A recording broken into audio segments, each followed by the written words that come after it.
Hello, good morning, everybody. Thank you for being here for our speaker series. Thank you for braving the heat today. I know that was a tall order to ask you to leave your home in these temperatures, but it's nice and cool in here, so we're in a good place.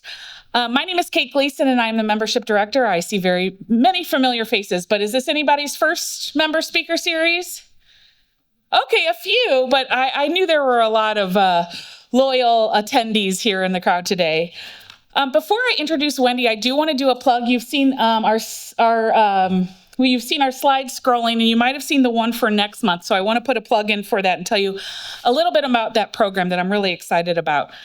On July 22nd, we're going to welcome author Paula Wyman to our stage. Paula's delightful new book, Bad Naturalist, was published earlier this year. It's part memoir, natural history, and conservation science, and in it she chronicles her attempts to restore the retired farmland she bought in the Blue Ridge Mountains to natural habitat. Paula is a fiction and short story writer, but this memoir is really very personal to her about sort of a challenging experiment she took on, and it is really a great read, and I expect the program next month to be entertaining, but also very informative. So that is July 22nd. We'll be right back here at 11 a.m. If you would like to register for that, you can obviously go online. You can call the phone number on the back of your membership card, or you can also just stop by here today. Madeline from our membership team can get that reservation made for you. So I encourage you to join us a month from now for that. Now it is my great pleasure to introduce today's speaker. Wendy Applequist is an Illinois native who earned her PhD in plant systematics from Iowa State University. In 2000, she was hired as a postdoc by the Garden's William L. Brown Center to write a book on the identification of medicinal plants, and she's been at the Garden ever since. In fact, just last week, we honored her at a staff meeting for 25 years at the Garden, so she's had quite a career here with us. Wendy is now an associate scientist here at the William L. Brown Center, and her areas of research include medicinal plants, the taxonomy and flora of Madagascar, and plant nomenclature. She serves as secretary of the International Nomenclature Committee for Vascular Plants and as editor-in-chief of the Garden's Botanical Nomenclature journal, Novon. To date, she's authored or co-authored 91 scientific publications and has been involved in 4 edited book projects, including the most recent book, Love Them to Death, Turning Invasive Plants into Local Economic Opportunities, which is why we are all here today. Please join me in welcoming Wendy.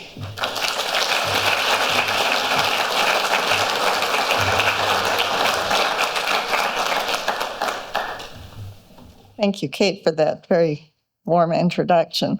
And thank you all for coming. This is a lovely day to come to the Garden and sit in the air conditioning. So today I'd like to talk about invasive plants and their possible economic uses. The brief overview here will be: what are invasive species? Where did they come from?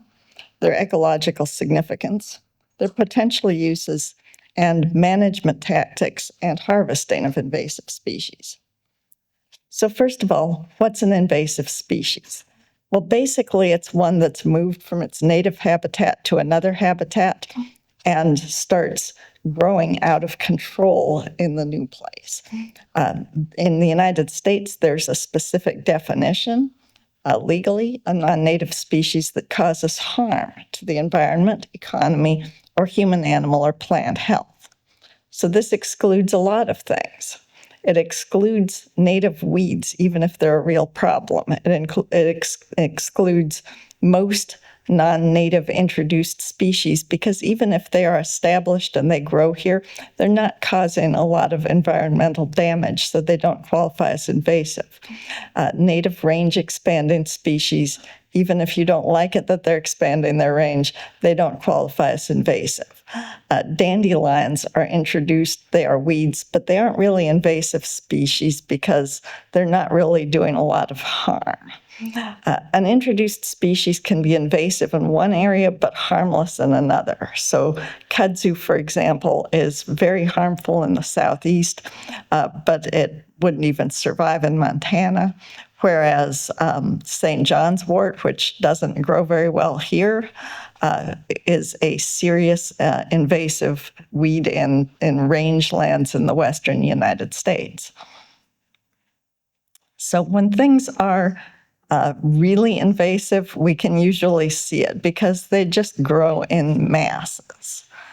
So this is kudzu, and whenever a photo credit is given with just a name, it's from the book Love Them to Death. This is a body of water that's covered over with taro at the shore and then water hyacinth out in the wet areas, two invasive species. And this is Japanese knotweed, possibly the worst invasive species in our nation. And the photographer said in his notes on Wikipedia that he had seen this locomotive just a few weeks previously, and it was not then overgrown with Japanese knotweed. It can grow up several inches per day. You can almost watch it grow. So here's an example, Robinia pseudoacacia. The red markings on the map are its native range. It started popping up in New England, and the New Englanders call it an invasive species. But it actually turns out to have as many relationships with other organisms in the forest, typically over 100 other organisms, as the native tree species that may be getting crowded out. So, we've been glaciated repeatedly in North America, and as the climate changes, it gets colder, things move south, it gets warmer, things move north. It's now getting a lot warmer, and a lot of things are going to need to move north. So this species, in popping up in New England, is just doing what comes naturally. And it's probably not a good idea to try to call that an invasive species, as if you want to fix the boundaries of where species live and say they should never move from those boundaries. That's just not realistic. But these really aggressive invasive species, how do they get that way? They aren't creating similar ecological problems at home. Probably the number one reason is the absence of herbivores, pests, or pathogens that keep their numbers down. So at home they had diseases, there were nematodes eating the roots, there were insects eating the leaves, other maybe larger organisms. Here, those things don't exist, so they can just grow and grow and grow. Another possibility is that the competitor plant species here haven't co-evolved with them and aren't prepared to counteract their advantages, such as longer leafing time in the fall or the production of toxic chemicals in the soil. Then it's also possible that you're introducing something to a super salubrious climate soil. But this is the theory that, Superman comes to this planet, and because the light's yellow, suddenly he can fly and has X-ray vision. I don't think that's a very good explanation because most organisms are best adapted by evolution to live in habitats where they evolved and not in other habitats. So the economic cost of these species is substantial. This analysis was deliberately conservative, but it estimated a cost of $21 billion per year, and between 1960 and 2020, at least $1.2 trillion of total costs. Agriculture was the sector most affected. The costliest categories include other mammals, insects, and plants, other being primarily microorganisms that cause disease. But plants, though they're not the highest category, are in there. So where did these species come from? The post-colonial introductions, in many cases, were accidental. Most large animals were brought over deliberately. Plants varied, but most of them were intentional.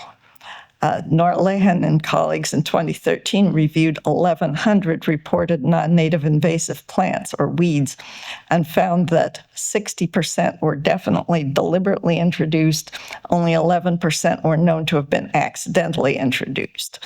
And grasses and forbs or herbaceous plants were the most likely to be introduced by accident because weed seeds can get into a sack of grain, let's say, or mixed in with other plant products that are shipped to this continent. And trees, on the other hand, were almost always brought over here for horticulture. The percentage of introductions that are accidental has increased over time. And one reason for that is not that we're getting sloppier and introducing more by accident. It's that we're making fewer deliberate introductions that run amok because we've started to learn that we need to be careful about those things. The rationales for deliberate introduction, where they were known, were mostly for ornamental uses. So horticulture is a big thing. Many were forage crops, some had medicinal value, and some were imported for environmental restoration, which today sounds kind of ridiculous, but it actually, as you'll see, does make some sense. Where did they come from? Mostly from climates similar to our own, otherwise they wouldn't thrive here. Early colonists brought a lot of material from Europe. In the late 1800s to 1900s, businessmen and scientists pretty much had free reign in China and much of the Eastern Asian countries, and they collected a lot of stuff for commercial use as well as scientific purposes, and a lot was brought from Asia.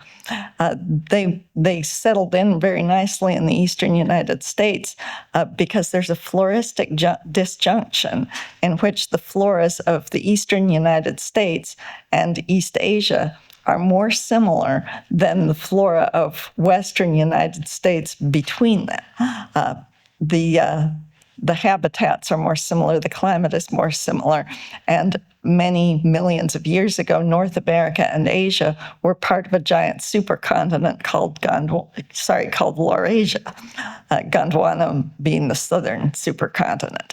So they had the same genera on both of those continents because those genera had evolved before the continents split up, and then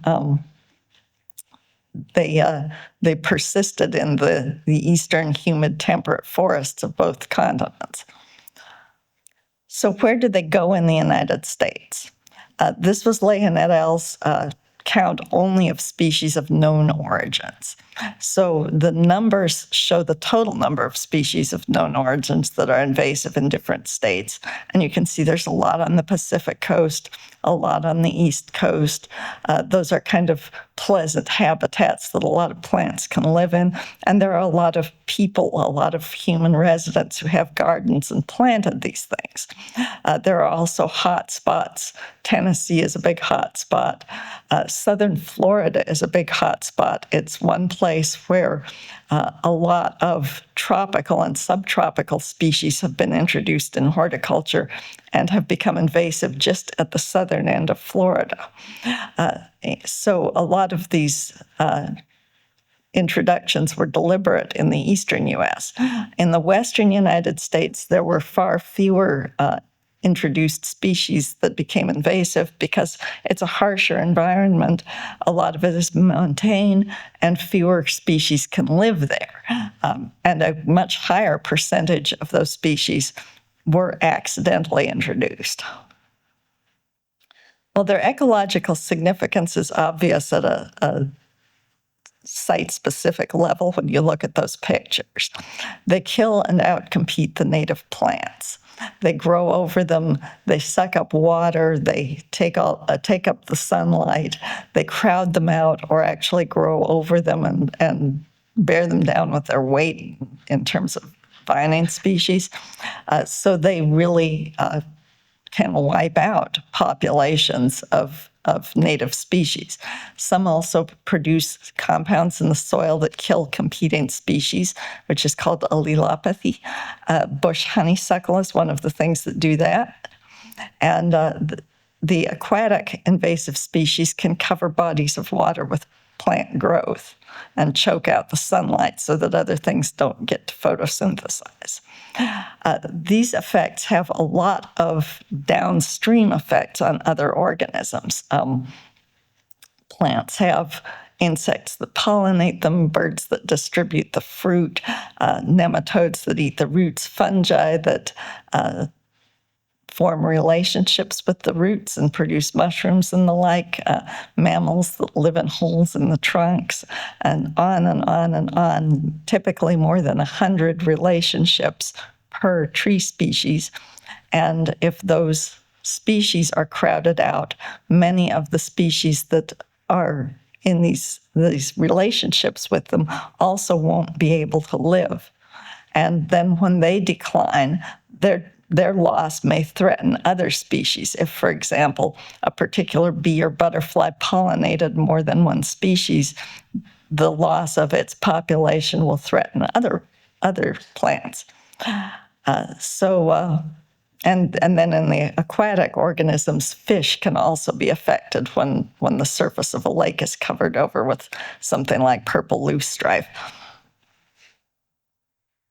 Sorry, I just want to grab a cup of water. I apologize.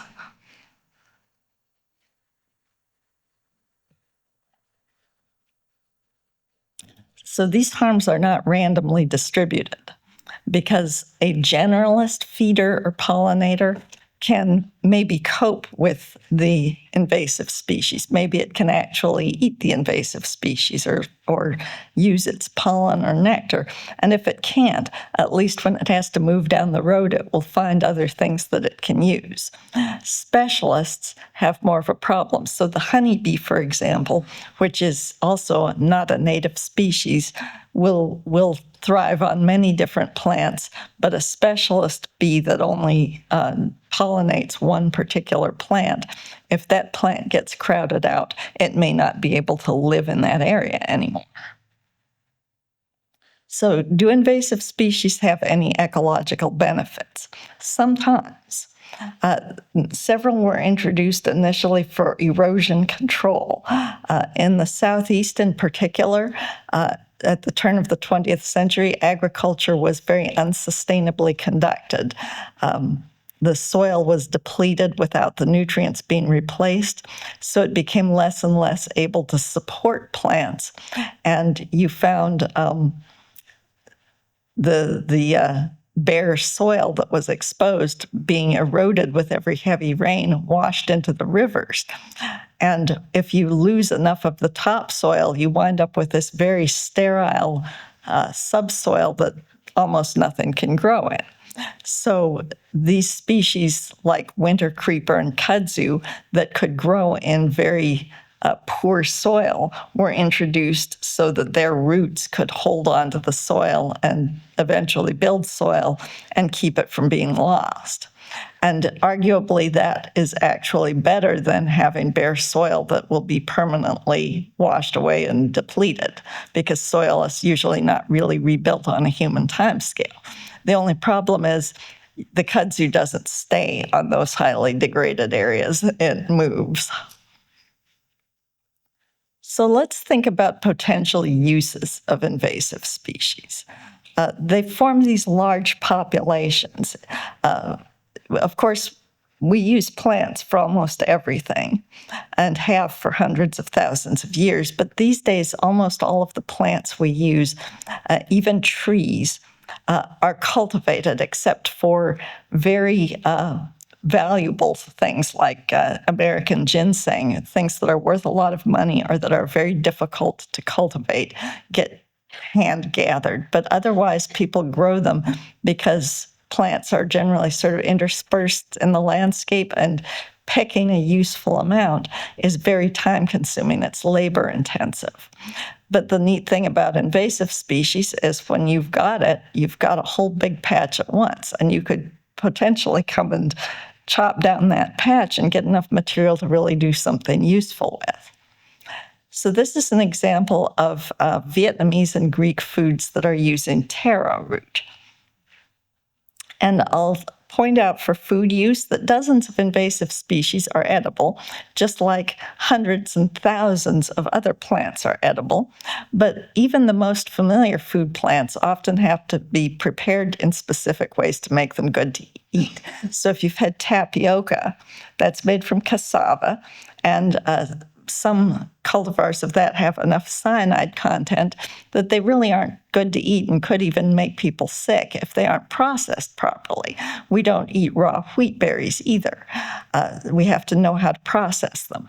And the quantity that you would eat of a food varies among species too. We wouldn't treat a jalapeno pepper the same way as we treat a bell pepper. And the same is true for these exotic food plants. So instead of just, if you want to try it, getting your big salad bowl and filling it up, the first thing you should do to research this is look up the cuisine of the place where it came from originally.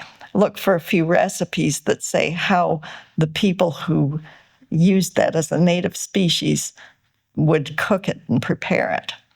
Also, people are always trying to kill these things very justifiably, and so they can spray them with herbicides. And if you come along the next day and pick them, you could be eating an awful lot of something you don't really want to eat. So you should always know before you forage how the land has been treated. Honey is an indirect plant food. There are some invasive species that give rise to particularly valued varietal honeys. That's not ideal because it means the species has been allowed to flower, and for everything except the knotweed, you can count on it that means there will be a lot more plants next year because there will be fruits. But the honeys can be very good. There's animal feed. I'm guessing most of you probably don't keep goats. But if you do, the fact that instead of buying Purina goat chow or whatever, you could just feed them a lot of weeds, that could be a real cost-saving measure, as well as environment improving measure. And we have to remember that for many people in rural areas, keeping livestock on a small scale is a real benefit to family nutrition, but the cost of keeping them can be a challenge. So that actually has a real potential use. There's medicine. This is just the example of mulberry, whose fruits, of course, are edible and delicious, but whose leaves have been shown to help control blood sugar in people with type 2 diabetes. There's biomass. This is a common reed. It's not actually a reed, it's a grass. And we have a native subspecies that's not invasive, but there's also a European species, a subspecies that is invasive in very damp, boggy areas. And it can grow in vast masses. And that thatch can be used in Europe for thatch in traditional houses as biofuel or biomass to produce energy, and as water treatment. So you run the contaminated or polluted water through a bog of this stuff, and it purifies the water. And then there are various arts and crafts, and of course, wood uses such as firewood or wood for building. These pictures here show experimental temporary architectural structures made with kudzu stems, plant dyes made from invasive species, and basketry. And I feel like basketry is sort of underrated. How many people here knit or crochet? Yeah. How many people here can make baskets? Yeah, good for you. It's not very popular. It became kind of a joke for a while. It would be like, oh, I want to take the underwater basket weaving college. And of course, in college, it was a sort of a stand-in for fluffy, not very serious studies. But baskets were, for hundreds of thousands of years, probably how people in most environments around the world made containers. If you wanted something to harvest some plants into or carry your laundry in, you would make a basket. And if you've got the materials prepared, a good basket weaver can make a functional basket certainly faster than I've ever managed to crochet anything. So I feel like this is something a skill that we could stand to keep. So I'm just going to give you a few examples here. Kudzu, which is a real serious problem, is almost a one-stop shop. The leaves are edible, and they can also, of course, be fed to animals. The roots are medicinal. The root extract has been shown in clinical trials to help people to consume less alcohol, even if they're heavy drinkers, even if they're not deliberately trying to reduce their consumption. And it's also loaded with isoflavones. The same stuff is just found in soy, so it has a phytoestrogenic effect. The starch that's extracted from the root is called kuzu, and it's used in East Asian cooking for a number of specialty dishes, including to make candies. The purple flowers are used in the Southeast to make jelly and tea.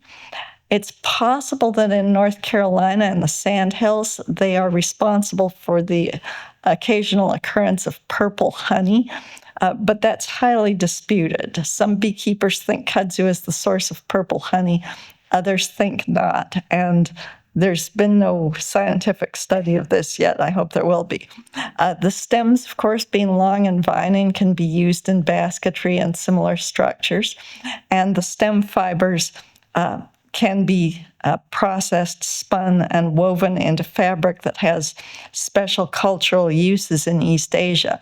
But it's so labor intensive that this is not something that you would make regular clothing out of.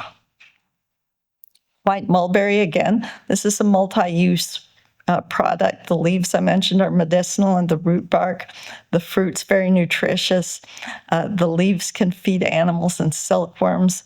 If you've ever tried to kill one in your yard and it keeps sprouting all these little long, thin, narrow shoots, you can use those in basketry, and there's a video on the internet of a guy in India making huge baskets out of mulberry shoots. And the wood is not very big, but it's high quality, it's very durable, it's very hard, as you'll know if you've ever tried to get rid of a mulberry in your yard. And people used to make fence posts out of it because you could pound it into the ground and it wouldn't rot for a prolonged period of time. Japanese knotweed. This is a very, very bad plant. If you think you have it in your yard, get up right now and go home and start digging.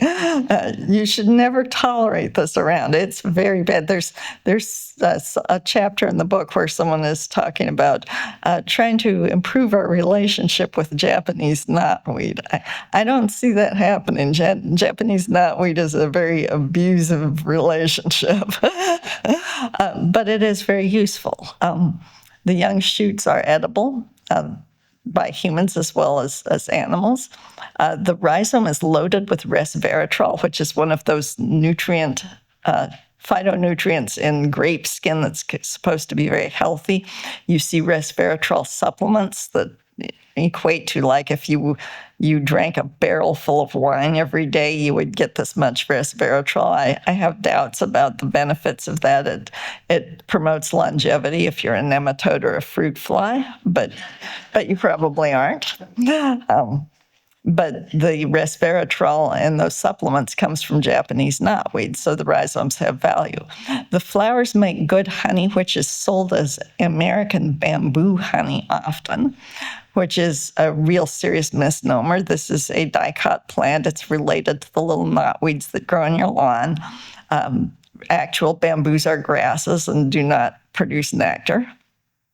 But the stems are really large. They can be 10 feet high and hollow and jointed like bamboo.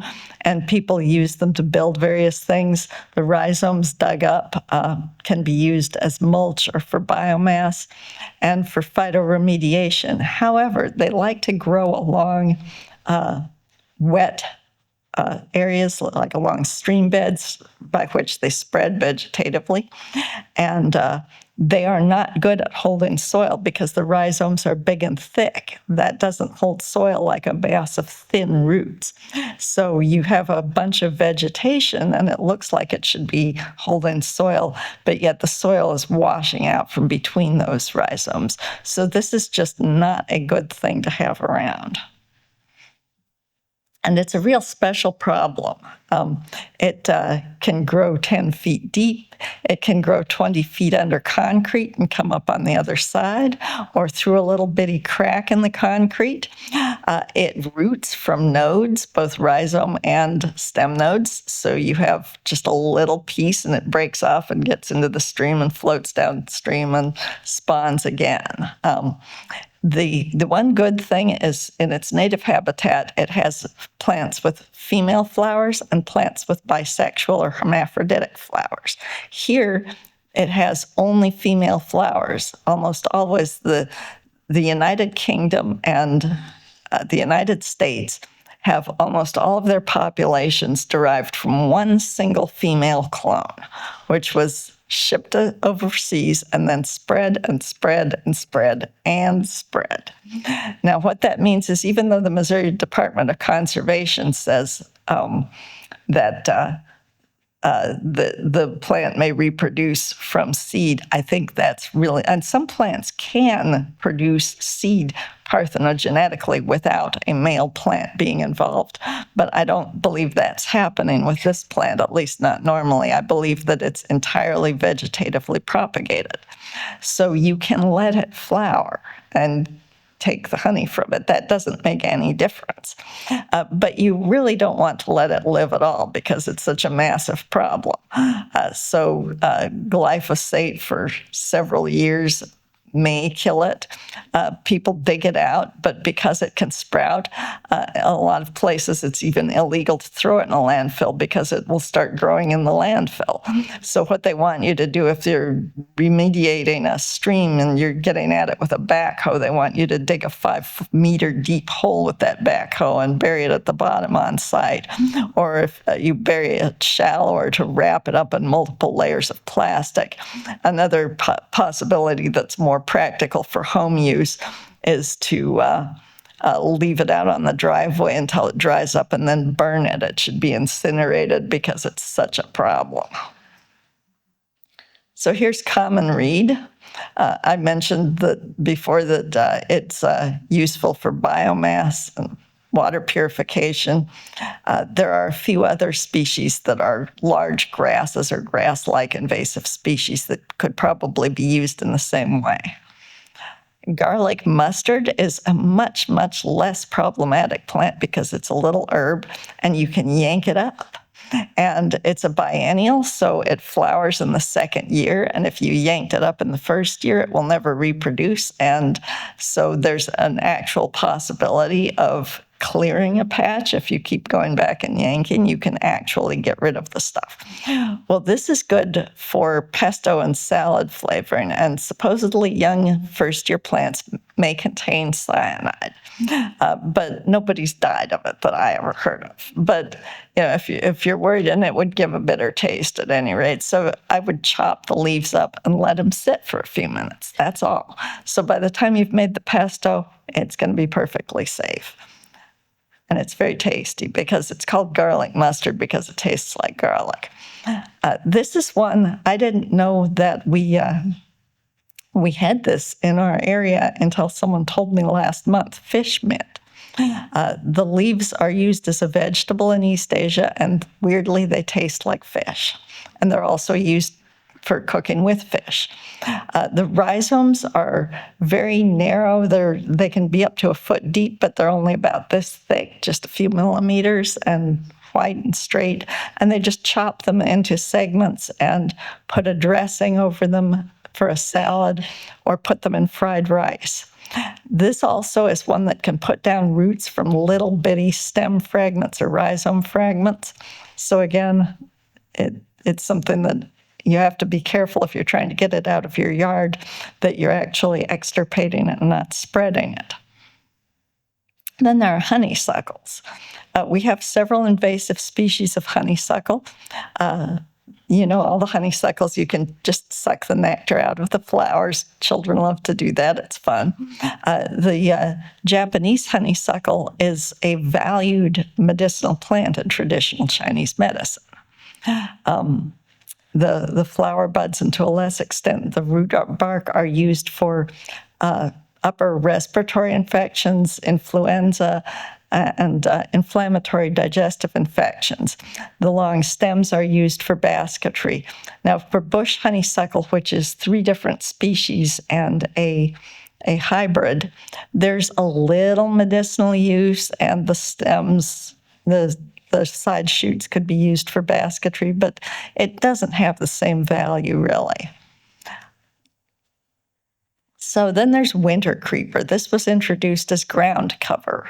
And it's good for that. If you have it in your home and you can control where it goes, it can actually be really good for that. It's great for basket weaving because you can take those stems without any processing and tie them in a knot. They're very flexible. And the shoots and leaves were used in traditional Chinese, I should say, are used in traditional Chinese medicine for pain, bleeding, and gynecological issues. So why use invasive species?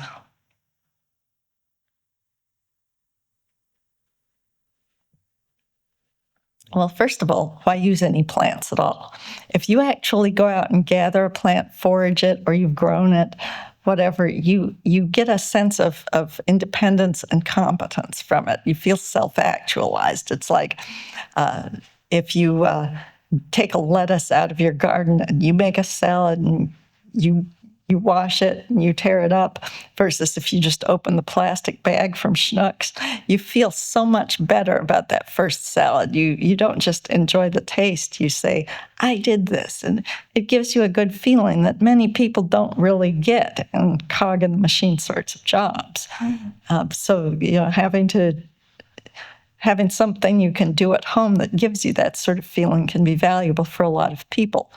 And for many households with limited economic means, being able to grow or forage food, free medicine, free food for your chickens, whatever, or materials to do crafts with can really be an economic savings and beneficial. Most Americans don't have legal access to land where they can collect. They don't have a big lawn they can grow things on. If they can get to local public land like a park or a state forest, often they'll be told, you're not supposed to gather anything here, because they don't want 1 million people showing up and all trying to pick something because it will be wiped out. But the nice thing about invasive species is nobody cares if they're wiped out, right? If you go down the road, you still have to ask permission, but if you go down the road to your neighbor who's got kudzu in his ditch and say, can I dig up your kudzu and take it away? I'm sure he will say yes. And aggressive harvest, this is my opinion. One set of authors in the book disagree, but most of us think that aggressive harvest could help to control populations of invasive species. I feel like there are very few species that could stand up to the onslaught of harvest for a global consumer market. And people will go out and gather a lot more if they think they're getting something out of it, right? Because how many people go out to harvest morels or to harvest ginseng, which has been completely rendered extinct in most of its habitat, versus how many participate in honeysuckle hacks? Go to the local park, rip up the bush honeysuckle. The ginseng's worth hundreds of dollars per pound. The honeysuckle hack, you just get a warm feeling. People put more effort into things that benefit them directly. So that's my thinking about why we should perhaps encourage people to consider using some of these plants. So a few words on management tactics and harvesting.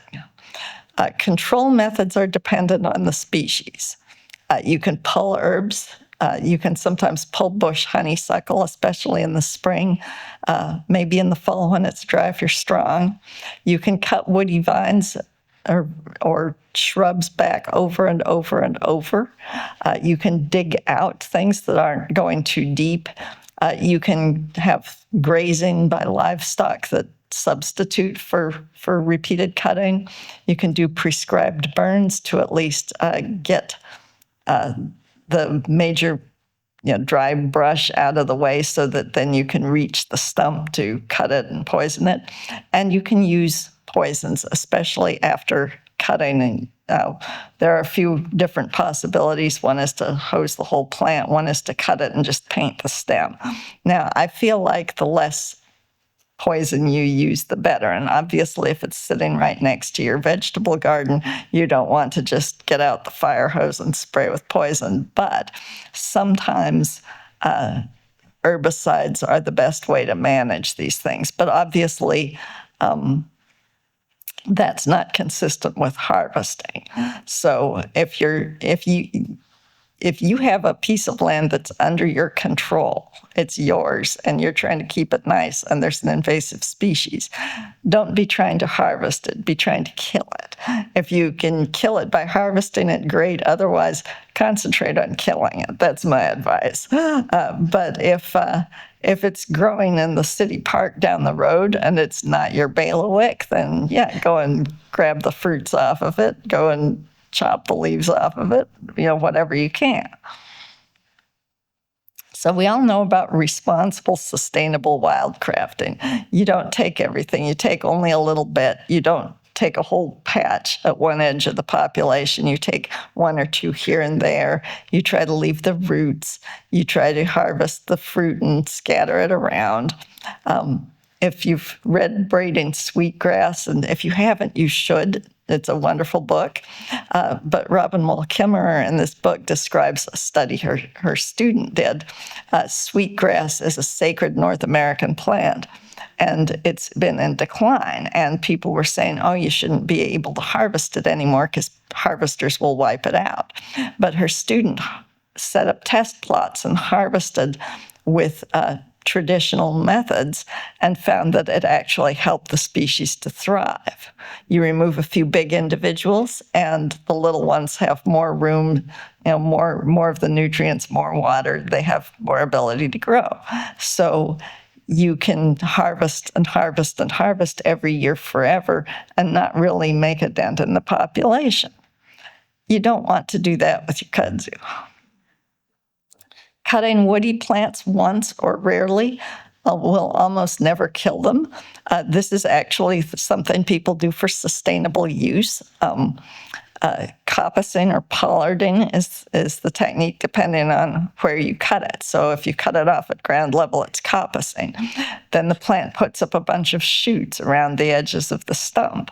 And you got a lot of narrow, straight branches that are great for firewood or what have you, and you come and you cut them in 6 or 7 years, and then you wait, and more will grow, and more will grow. Every few years, you come back and harvest it. Pollarding is the same thing, only you cut the original trunk off about this high, as in this image, which makes the new shoots perhaps a little more convenient to harvest and keeps them when they're young from being eaten by livestock. So if you ever want to be managing something sustainably for firewood, this is a good way to do it, but it's not what you want to be doing with your mulberry. With invasives, you want to do the exact opposite of sustainable harvesting. Take as much as you can, try to completely clear one part of the patch rather than thinning throughout it. Try to pull out the roots, try not to let it fruit. Carry the propagatable material away in trash bags to landfill if you can, rather than leaving it lying on the ground. A stem might root, a root might get covered with debris and then put down new roots and resprout. Seeds can resprout. Basically just be as damaging as possible. And if you're saying, well, gosh, I'm really enjoying feeding the kudzu to my goats, what will I do if it all goes away? Something else will grow there that is also edible and better for the environment in 99% of cases. There's a new bipartisan state bill the Missouri legislature passed that would eventually stop the sale of 6 more species that have become problems in our state. I was kind of amazed that Japanese honeysuckle is still legal for sale because nobody should ever be planting Japanese honeysuckle. But Governor Kehoe has not signed this yet. I don't know why someone should be leaning on him. He's got until mid-July to sign it. That would be a good thing to do. Don't plant those. If you pick fruit of anything that's possibly invasive to eat in the field, don't drop any, don't spit the seeds out.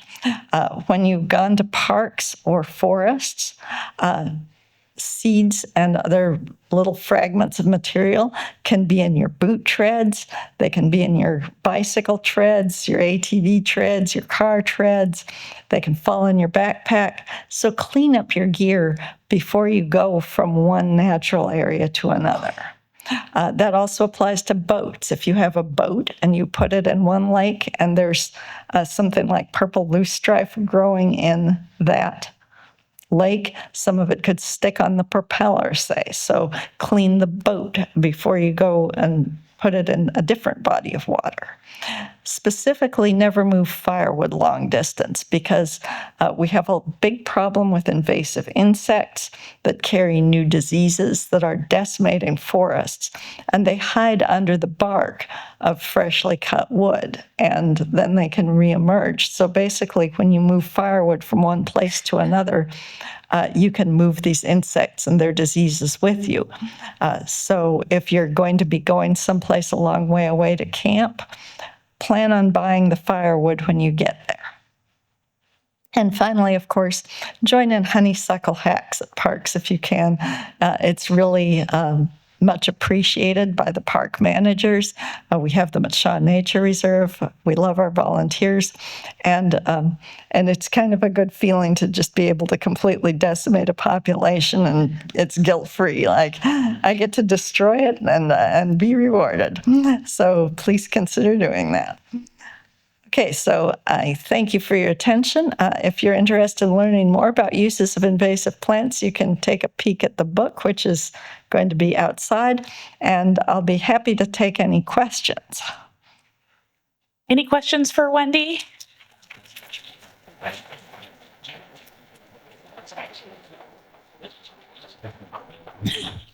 Yeah.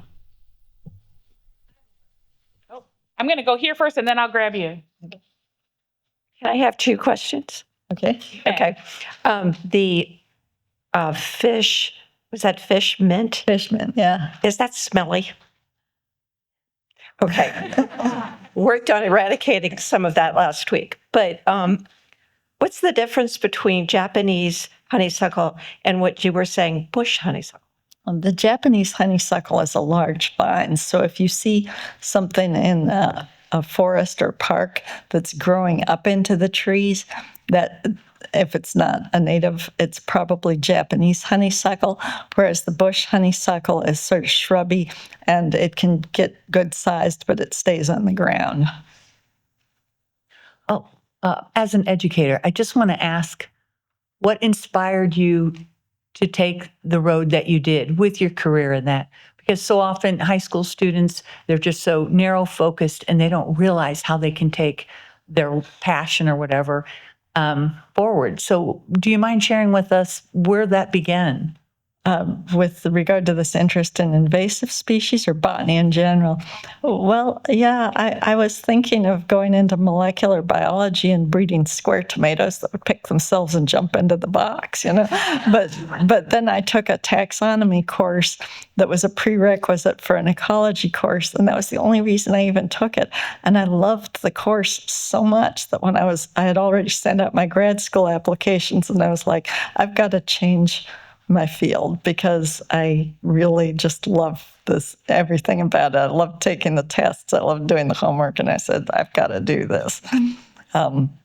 This book in particular, it was inspired by a conversation with my late husband, Bob Fuquay, and he said that I should write such a book. And I said, I don't know nearly enough to write this book. But I thought about it. The nice thing about academic and this is semi-academic, but it also includes a number of people who are not academics, like artisans, but an edited volume anyway, is that you don't have to know anything. You just go out and recruit the people who do know and get them to write the chapters. So I started recruiting people. This was, during the later part of the pandemic, and a bunch of people were very nicely willing to volunteer to participate. I appreciated their time very much. Thank you.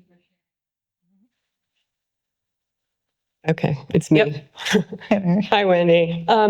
Okay, so my question is, if these things become profitable to use, why aren't they going to then increase? We have Well, that is a concern. I mentioned there's one chapter that's kind of negative because those authors were like, yeah, if you're making money selling, what's its jam, aren't you going to want to say, I want to keep that stuff thriving? And that is an issue. I think people just have to have some respect for the land that they're working with and go into it saying, I'm not going to be trying to do this forever. I'm going to be trying to cut this back and reduce the populations. And I also think that some people might say, frankly, it's bad now. It's like nobody's using the kudzu and it's running amok.